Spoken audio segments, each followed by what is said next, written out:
Hey everybody, my name is Carter. I'm going to be a senior in the graduating class of 2021, and I'm going to be teaching you guys some basic bass drum fundamentals and how to read bass drum music and also how to read PDD, which is going to be on your bass drum audition for this. Alright, so if you open up the bass packet in the Google Drive, you will see an exercise, the second exercise from the top, called the one split. Now, the one split is probably the most basic music we will read all year for bass drums, and it shows basses 1 through 5 and where they are on the staff. So if you look going top to bottom, bass 1 is the top and it's on the E line.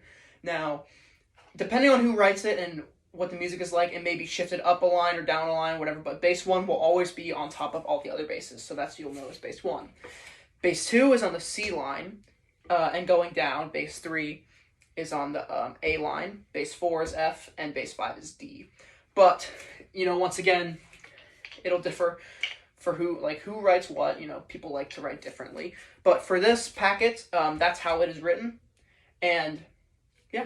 So I could go into depth about each drum and what their responsibility is, but it would make the video too long, and I know you guys want this to be short, so you guys can just learn this and get it done, Auditions are stressful, so I understand.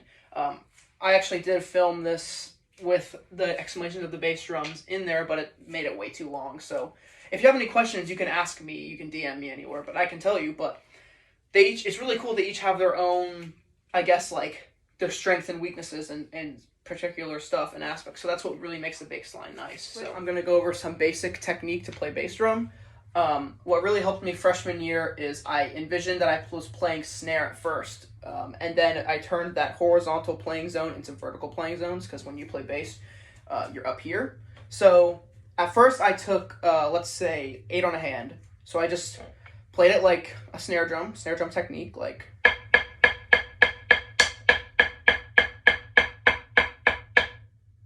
Pretty simple, right?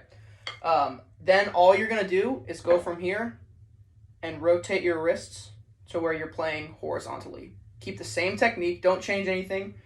You don't want to club it like a caveman. You don't want to hitchhiker. Keep that same snare technique and just go from here to here. Same stroke. You're going to notice whenever you first start playing on a bass drum that your tendency is going to go and kind of scoop into your strokes, kind of playing down. Make sure you keep that scoop out of there, because you don't want to be scooping, or you don't want to be hitting down. You don't want to be going in a circle or like this. You want to be hitting straight on the drum with a relax, and you don't want to be too tense, because then it's going to choke the sound off and create a less mature sound. So be sure you're not scooping or chopping. You want to be perfectly... Alright, now that the basics are out of the way, let's start with PDD. As you can see, at first glance, you notice that all of the bass drum parts are shifted up a whole step. So now the bass 5, instead of the D line, it's on the F, and so on and so forth until you get to bass 1. So with that in mind, that first measure is actually a pickup for bass 5. So no one plays, and you just hear bass 5 go 4 and. So if we look at measure 1 of PDD after the pickup, you notice that there's a big quarter note on beat 1 with an accent. Now, that is referred to as a unison, where basses 1, 2, 3, 4, and 5, so all of the bass drums play the note at the same time, all at once, like a unison. Like it's called, pretty self-explanatory, right? You also notice in measure 1 that it says in the very bottom, optional quarter note rim clicks with tacit hand. So when we played it last year, we always did that, so that we always had that tacit hand. And first, the tacit hand is the hand that is not playing the exercise. So if you see below that quarter note with the accent, the unison, there is an R, so you play all of that with your right hand. Therefore, your tacit hand, your left hand, would be on the rim playing quarter note clicks. Now I'm going to play measure 1 and measure 2 of PDD. I'm going to be playing all 5 of the bass parts, and after that, I'm going to tell you what I did. So I will start at the bass 5 pickup.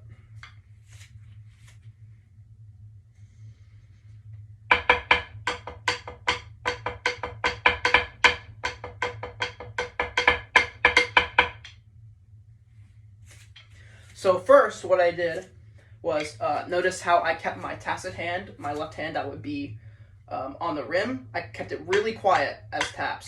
So that timbre, the reason why it's called for there is because it's more to keep the bass drums in time, because of the syncopation of our rhythm that we play. We play that 2 and 4, 1 and 3.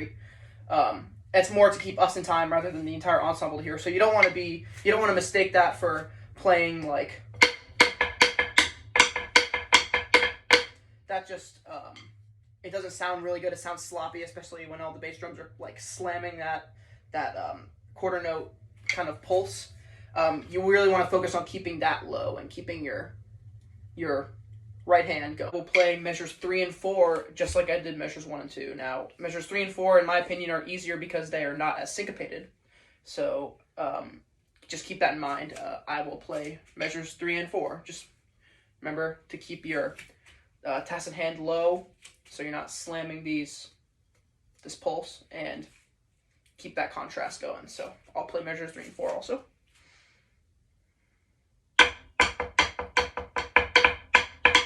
Now that you guys have learned measures 1 through 4, we've basically learned half this exercise, which is good.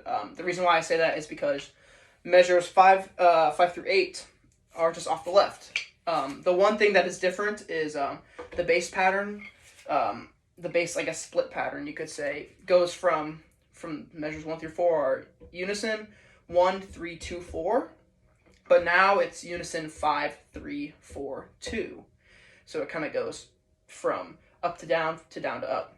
So I'll just play measures 5 through 8. It's basically the same components, just off the left and a little bit skewed. It'll sound the same. Okay, one thing I want to say before we play measures 5 through 8 is when you're playing on an actual bass drum, you're going to have your tacit hand up, so that means your left hand's going to be on the rim and your right hand's going to be on the drum. But when we switch to the left hand like this, we're not going to play the right hand on beat 1 because it's going to be a really unnatural thing to kind of switch really fast. So what you're going to do is you're just going to play that quarter note at that unison at measure 5. You're just going to play that with your left hand and bring your right hand up on count 2. So it would sound like this. I'll play measure 4 going into measure 5.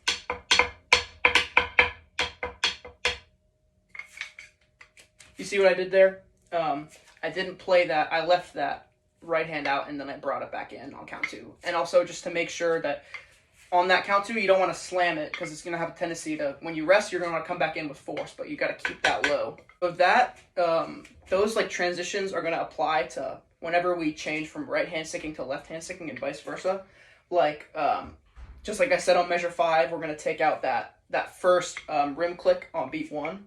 Also, that turnaround when it starts at letter A with the unison passage, the second half, we're going to take out that first left, so it's not like a quick transition like that again. It's going to make the exercise more smooth. And we're also going to take that click off of the measure, of measure 14. We're not going to go do that left to right because it's going to make it more smooth if we don't do that. So yeah, we'll do that also. So I'm going to play measures 5 through 8, and I'm going to stop at letter A. So I'll do the left hand.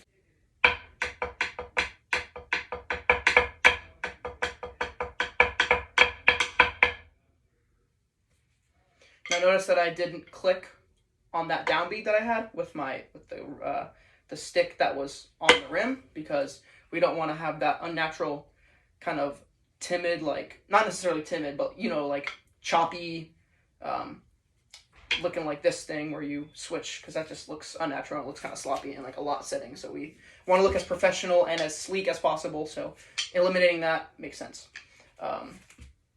Now, as you see, letter A, we have played the first half. So letter A down to the end is pretty much all unison based. So all the basses are going to be playing at the same time, which also means, people will think that's easy. Oh, great. Like, we're all playing at the same time. That's easy. I don't have to worry about splits. Like, oh gosh, but really that's the hard part about bass drums, because whenever you're playing in unison, you have to balance. And that's where the drum responsibilities come in. Like, you want to fit inside of the bass 5 sound while listening up to bass 1 to hear their timbre, the attack on the note. So you really want to be listening back and listening up. So that's the hard part about getting these unisons good. So I will play, the first 4 bars at A. Notice at the end of the 4th bar at A, so that'll be where the 16th note run up the drums will be on beat 3. We're going to stop clicking our tacit hand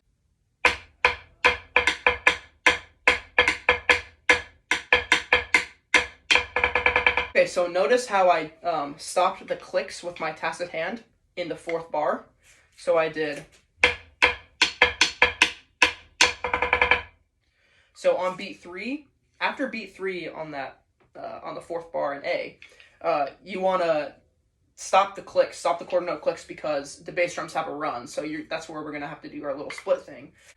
To show you what that sounds like without the clicks after beat 3, I will play the bass 2 part of PDD. I will play the first 4 bars of A. I'll play the bass 2 part, so you guys can hear.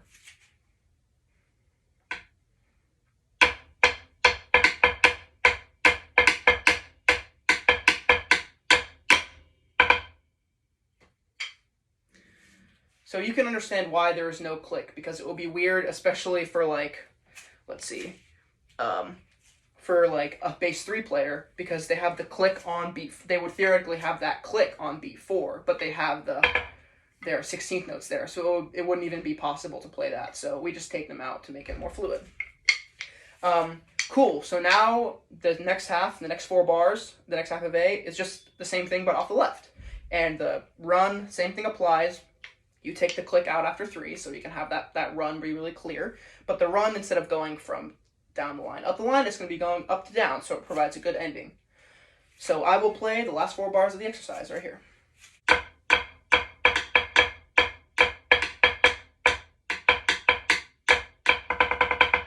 Alright, well that wraps up this video.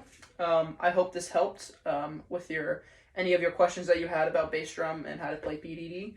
I look forward to this next year, marching with you guys. Good luck on your audition. I hope you guys make bass, because, you know, it's the best, obviously, right? So, yeah, I mean, good luck. I'll see you guys soon, and stay safe. Peace.